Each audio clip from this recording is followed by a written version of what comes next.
বাংলাদেশে যে এখন বর্তমান অবস্থা, কালকে সন্ধ্যেবেলা থেকে একদম যমুনাতে ঘামাসান হচ্ছে, মানে সেনা প্রধানের সঙ্গে প্রধান উপদেষ্টা এবং তার কয়েকজন সাঙ্গপাঙ্গ যারা আছেন তাদের সঙ্গে ঘামাসান যে হচ্ছে, তার প্রেক্ষাপটটা কি?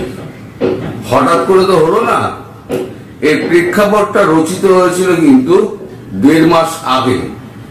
আমি এ নিয়ে ভিডিও করেছিলাম, আপনারা প্রচুর লাইকও দিয়েছিলেন।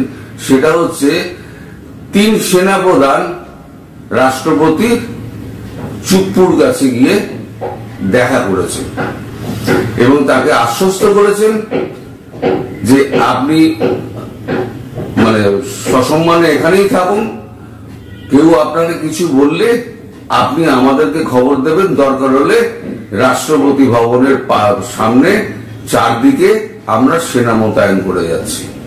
এবং সেখানে আরো একটা কথা হয়, সেটা হচ্ছে দেখুন, সাংবিধানিক ভাবে রাষ্ট্রপতি হিসেবে আপনিও নির্বাচিত, আর সাংবিধানিক ভাবে আমিও অ্যাপয়েন্টেড অ্যাজ সেনাপ্রধান। আমরা 3 জনে যে অ্যাপয়েন্টেড হয়েছে, আমরা সাংবিধানিক ভাবেই অ্যাপয়েন্টেড হয়েছি।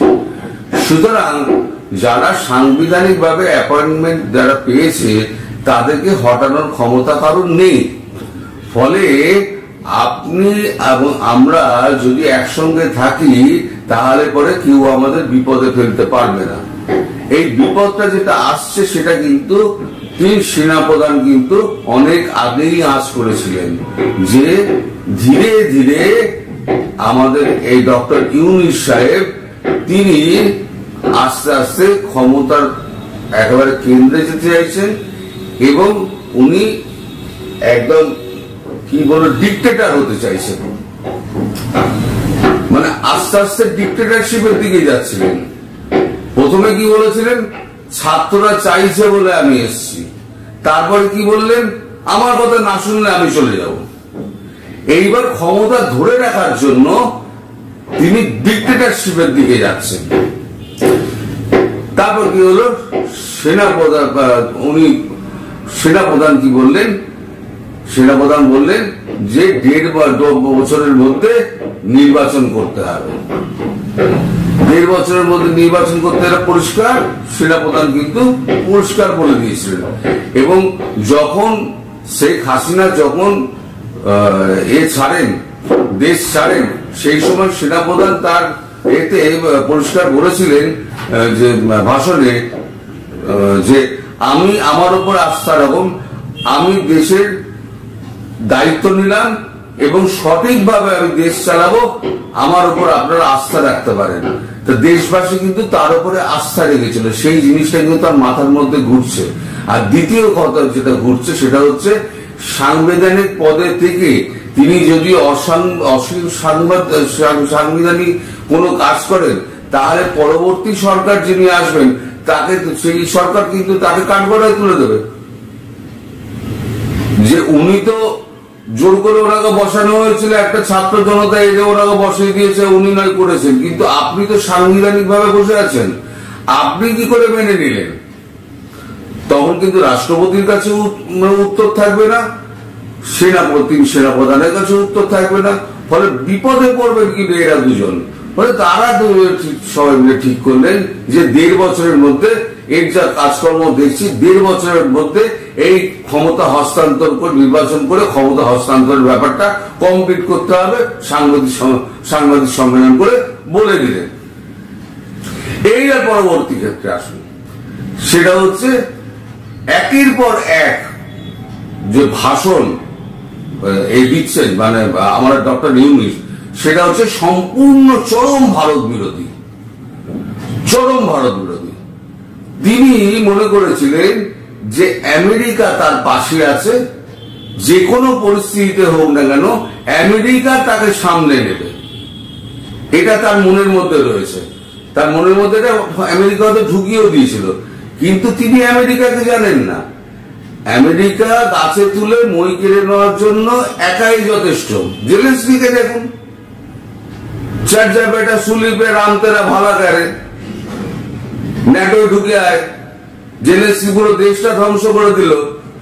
এখন গিয়ে জেলেনস্কি এখন মানে জেলেনস্কি দেখলে এখন পালাবার ধান্দা করেন। এই হচ্ছে আমেরিকা। তো আমেরিকাকে বিশ্বাস করে, আর আমেরিকা কোনোদিনই ভারতকে চটিয়ে, এশিয়ার বৃহত্তম শক্তিকে চটিয়ে আমেরিকা কোনোদিনই কোনো কাজ করবে না। সেটা কিন্তু এই লাস্ট মোদির যে সাক্ষাৎকার, মোদিজির যে ভিজিট হয়েছে, সেই ভিজিটে কিন্তু পরিষ্কার হয়ে গেছিল যে আমেরিকা এমন কিছু করবে না যাতে ভারতের উপরে একটা বিরূপ প্রতিক্রিয়া পড়ে এবং বিরূপ মনোভাব তৈরি হয় আমেরিকার প্রতি ভারতের জনগণের। কারণ ভারতের জনগণের একটা বড় অংশ আমেরিকার কিন্তু উচ্চ পদে কাজ করেন, সমস্ত কেউ ওখানে কিন্তু কেউ নিচু পদে কাজ করে না, সব কিন্তু উঁচু পদে কাজ করে ভারতীয় যারা আছে। ফলে তাদের ভারতে যখন এখন টেকনোলজির যখন বিস্তার হচ্ছে, সেই সময় আমেরিকা থেকে যদি এই বুদ্ধিগুলো চলে আসে, এখান থেকে একসময় ব্রেন ড্রেন হয়েছিল, এবার আমেরিকা থেকে ব্রেন ড্রেন হয়ে যদি ভারতবর্ষে চলে আসে, আমেরিকা কিন্তু বিপদে পড়ে যাবে। কারণ তার লোক কিন্তু চালানোর মতো লোক নেই ওই টেকনোলজি চালানোর মতো। টেকনোলজি উদ্ভাবন করে কিন্তু ইসরায়েল, চালায় হচ্ছে আমেরিকা। এইটা হচ্ছে ব্যাপার। যত কিছু আছে ফেসবুক থেকে ইউটিউব থেকে সমস্ত কিছু হচ্ছে ইসরায়েলের তৈরি, চালাচ্ছে আমেরিকা ওইখান দিয়ে। তো উনি মনে করেছিলেন যে আমেরিকা আমার পাশে রয়েছে, আমেরিকা সমস্ত কিছু করে দেবে। এইবার হলো কি, আমেরিকান একজন সাংবাদিক আমেরিকান কাগজের, তিনি এসে একটা ইন্টারভিউ নিলেন। তিনি যখন প্রশ্ন করলেন যে কবে আপনি নির্বাচনটা করবেন, একটা তো হলো ওইটা নিয়ে গন্ডগোল হলো, সেটা তো আপনারা সবাই জানেন যে পুশ বাটন, সেটা তো সবাই জানেন। রিসেট বাটনের গল্প সবাই জানেন, ওটা নিয়ে ভিডিও হয়েছে, বিস্তারিত বলবো না। কিন্তু এই প্রশ্নের উত্তরে তিনি বলেছিলেন, আমি উপদেষ্টা, আমি যখন বলবো তখন নির্বাচন হবে। কে কি বললো আমি জানি না, আমি যখন বলবো তখন নির্বাচন হবে। তার মানে উনি 5 বছর হোক 6 বছর হোক উনি ওখানে বসে থাকবেন, বসে থেকে উনি ওখানে কাজকর্ম করবেন। এটা ছিল ওনার মনের মধ্যে। ধীরে ধীরে ধীরে ধীরে এইটা ডেভেলপ করেছে আস্তে আস্তে। প্রথম দিকে ডক্টর ইউনূসের মধ্যে ছিল না, এটা ডেভেলপ করেছে। আর এটা ডেভেলপ করিয়েছে কিছু এই উপদেষ্টা মন্ডলী, যারা তাকে তেল মারে, সেই উপদেষ্টা মন্ডলী। এর মধ্যে যখন সেনাবাহিনীর কানে গেল, সেনাবাহিনী বুঝলো জল এবার নাকের ওপরে উঠে গেছে, এইবারে কিছু একটা করতে হবে। তা তিনি সেনাবাহিনী নিজেদের মধ্যে ছলা পরামর্শ করে এইবার সেনাপ্রধান ওয়াকারুজ্জামান তিনি যোগাযোগ করেন আমাদের রাষ্ট্রপতির সঙ্গে, শাহাবুদ্দিন চুপ্পুর সঙ্গে গোপনে কথাবার্তা বলে এইবারেতে কয়েকজন সেনাপ্রধান একদম সোজা যমুনাতে গিয়ে সন্ধ্যেবেলা হাজির, যে আপনি কি ভাবছেন পরিষ্কার করে বলুন। এই আমরা বলছি 1.5 বছরের মধ্যে নির্বাচন করতে হবে, আপনি বলছেন 6 বছরের পর 5 বছর 6 বছর সময় লাগবে, আমি যবে চাইবো তবে। এই কথা তো ছিল না, কারণ আপনি তো সাংবিধানিক ভাবে তো আপনি বসেননি, সাংবিধানিক পোস্টে তো আপনি নেই, আপনাকে তো জোর করে বসানো হয়েছে। আর আমি এটাও জানি যে আপনি আমাকে সরানোর চেষ্টাও করেছিলেন, সেনাপ্রধানকে সরানোর চেষ্টা করে, যখন দেখেছে সাংবিধানিক ভাবে উনি নির্বাচিত নন, ফলে সেনাপ্রধানকে সরানো সম্ভব হবে না, তখন তিনি পিছিয়ে আসেন। কিন্তু খবরটা সেনাপ্রধানের কাছে পৌঁছে যায় যে আমাদের ইউনূস সাহেব তাকে সরানোর চেষ্টাটা একবার করেছিলেন। ফলে সেনাপ্রধানের কিন্তু মাথার মধ্যে ওইটা রয়েছে যে এই লোকটা কিন্তু খুব একটা সুবিধাজনক নয়। তখন ওইখানে উপস্থিত দুটো চেংড়া, নাহিদ না কি জানো তো তাদের দুটোর নাম, তারা একটুখানি মানে উত্তেজিত হয়ে 2-4টে কথা বলেন, শোনা যাচ্ছে তাদের প্রতি একটুখানি মানে চরম আচরণ করেছে সেনাবাহিনীর কয়েকজন, হ্যাঁ, তাদেরকে গান ধরে ব্রেক করে দেওয়ার ব্যাপার ঘটেছে, সেটা একটা বড় ব্যাপার না। যখন এই ব্যাপারটা ঘটছে, যখন ওই দুটো চ্যাংড়া উপদেষ্টাকে যখন ঘাড় ধরে বার করে দেওয়া হচ্ছে, তখন ইউনূস সাহেব বুঝতে পারেন, তার বডি ল্যাঙ্গুয়েজ চেঞ্জ হয়ে যায়, যে আগের যে অবস্থা ছিল এখন সেই অবস্থা নেই। আমার পক্ষে এখন সরকার নেই, সেনাবাহিনী নেই, পুলিশ তো ব্যারাকে নেই, জনতা আমার পাশ থেকে ধীরে ধীরে সরে যাচ্ছে। আরো খারাপ যেটা লেগেছে সেনাবাহিনী, সেটা হচ্ছে কথা বলার স্বাধীনতা। যেভাবে উনি কথা বলার স্বাধীনতাকে কেড়ে নিচ্ছেন, সেটা কিন্তু কি 3 সেনাপ্রধানের কেউ মেনে নিতে পারেননি। কেউ না, শুধু সেনাপ্রধান না, এই ইস্যুতে সেনাবাহিনীর মধ্যে একটা ভাগ ছিল, একটা প্রো হাসিনা ভাগ ছিল, একটা অ্যান্টি হাসিনা ভাগ ছিল। এই ইস্যুতে কিন্তু দুটো ভাগ একসঙ্গে হয়ে গেছে। না, এই মানুষটা কিন্তু ধীরে ধীরে ক্ষমতা করায়ত্ত করার চেষ্টা করছে, ফলে একে কোনোভাবেই আর সুযোগ দেওয়া যাবে না। তাছাড়া মূল্যবৃদ্ধি, তারপরে এই সমস্ত আইন শৃঙ্খলা, সে ব্যাপারে তার কিন্তু কোনো নজর নেই, তিনি এ ব্যাপারে কিছু ভাবেন না। আর যে প্রধান উপপ্রধান উপদেষ্টা যিনি আসিফ নজরুল, তিনি তো ওই একটা 26 লক্ষের একটা ভাষণ দিয়ে সেই যে কেটে পড়েছেন, তারপরে খুব একটা মিডিয়ার সামনে আসেন না, এবং তিনি এখন চুপচাপ থাকেন। তো তিনিও সেই বৈঠকে ছিলেন, কিন্তু একটা কথাও বলেননি। আসিফ নজরুল কিন্তু একটা কথাও বলেনি, তিনি চুপচাপ বসেছিলেন। এইবার সেনাপ্রধান ওনাকে যে চাপ দেন, সেটা সেনাপ্রধান এবং 3 জন ব্রিগেডিয়ার জেনারেল ছিলেন সেখানে। আমার কাছে খবর আছে, 3 জন ব্রিগেডিয়ার জেনারেল ছিলেন, সেনাপ্রধান ছিলেন। এই 3 জন ব্রিগেডিয়ার জেনারেলের মধ্যে একজন কিন্তু ওই দুজনকে ঘাড় ধরে কিন্তু ঘরের বাইরে বার করে দিয়েছিল, বলেছেন তোমরা যেখান থেকে এসছো সেইখানে ফিরিয়ে দিতে আমাদের 2 মিনিট সময় লাগবে না। মাটি থেকে তোদেরকে তুলে নিয়ে এসেছিলাম, আজকে আমাদের উপরে বড় বড় কথা বলছি, যেদিনকে মনে হবে মাটিতে গেড়ে দেবো। ঘর থেকে বের করে দিয়েছে। তখন আমাদের ডক্টর ইউনূসের বডি ল্যাঙ্গুয়েজ চেঞ্জ হয়ে গেছে। উনি তখন বুঝতে পেরেছেন যে এটা করে আর লাভ নেই, কারণ সেনাবাহিনী আমার বিরুদ্ধে, জনগণ ধীরে ধীরে আমার বিরুদ্ধে চলে যাচ্ছে, আমার সঙ্গে আপাতত আর কেউ নেই। উপদেষ্টা মন্ডলী তারা একদম মুখ চুন করে বসে রয়েছে, তারা একটা কথা বলেনি। কারণ কথা বললে যে উঠেছিল সেনাবাহিনী, ওখানে চর থাপ্পড় শুদ্ধ অনেক কিছুই হতো। এই চলেছে রাত্রিবেলা প্রায় 11:30 পৌনে 12টা পর্যন্ত এই নাটক চলেছে।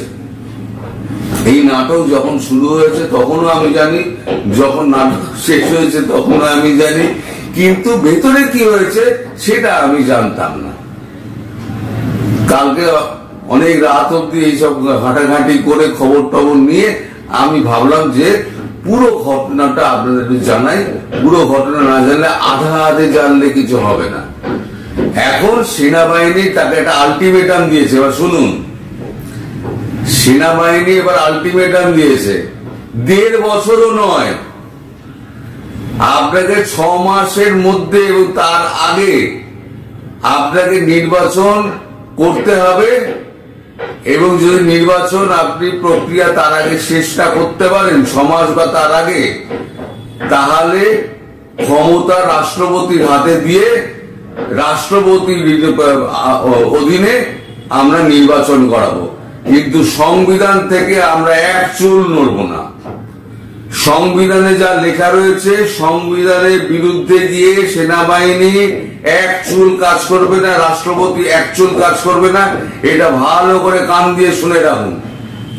এখানে যারা উপদেষ্টা মন্ডলী আছেন প্রত্যেককে আমি বলে দিচ্ছি, ওই ব্রিগেডিয়ার 3 জন এবং সেনাপ্রধান খুব একটা কথা বলে না, সেনাপ্রধানের নরম সরম, কিন্তু যে 3 জন ব্রিগেডিয়ার জেনারেল ছিলেন না, ওরা 3 জন গলা উঁচু করে 3 জন বলে দিয়েছেন, পরিষ্কার করে কান করে শুনে রাখুন, এই 6 মাসের মধ্যে আপনাদের নির্বাচন করতে হবে, নির্বাচন করে আপনারা এখান থেকে সরে যাবেন, একটা সরকার আসবে, সেই সরকার একে চালাবে।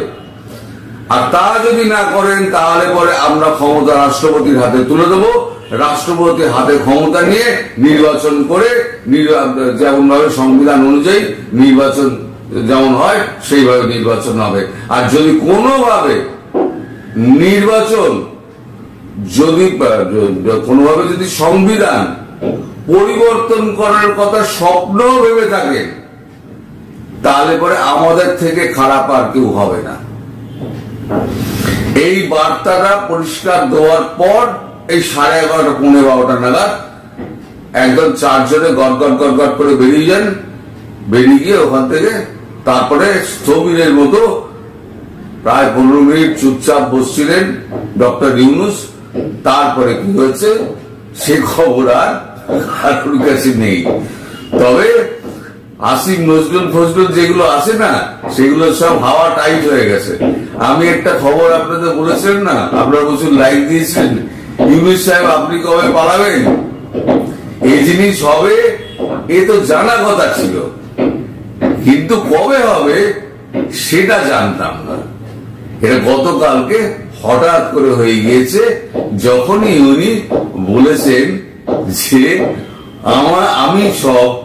আমি বলবো কবে নির্বাচন হবে, সেনাবাহিনী কে, যে সেনাবাহিনীর সমর্থনে আপনি এসে বসলেন, উনি বলছেন যে আমায় তো ছাত্র ক্ষমতায় বসিয়েছে। সেনাবাহিনী বলছে ছাত্ররা কে? ছাত্ররা কে? মাটি থেকে তো আমরা তুলে নিয়ে এসেছি, ছাত্ররা কে? আমরা কালকে যদি আপনাদের গদি থেকে নামিয়ে দিই আপনি কি করবেন? ছাত্ররা কি করবে? তখনই নাহিদ আর একজন তখনই ওটা বলে 18 কোটি মানুষ আমাদের কথা শুনে আপনাকে বেটে কথা বলতে হবে। তখন একজন ঘাট ধরে ব্রিগেডের জেনারেল ঘাট ধরে দুটো ঘাট ধরে ঘর থেকে বাইরে বার করে এসে বলেছে যে মাটি থেকে তুলে এনেছি সেই মাটিতে পুঁতে দেবো। এসির হাওয়া খাচ্ছিস, এসির হাওয়া খা, যে কদিন খেতে দিচ্ছি সে কদিন খা, বেশি কথা বলিস না। এই সমস্ত নাটক গতকালকে হয়েছে এবং এখন দেখা যাক যে ইউনূস কি করে। ইউনূস সারা রাত আমেরিকার সঙ্গে কথা বলেছে, কারণ কালকে যখন রাত্রি আমেরিকায় তখন ভোর, সারা রাত কথা বলেছে। কথাবার্তা বলে ইউনূস এখন ডক্টর ইউনূস এখন কি তার জবাব প্রভাব পেয়েছেন সে তো আমি বলতে পারবো না, সেগুলো পরে হয়তো জানা যাবে, কোনোভাবে জানা যাবে। আর একটা কথা যে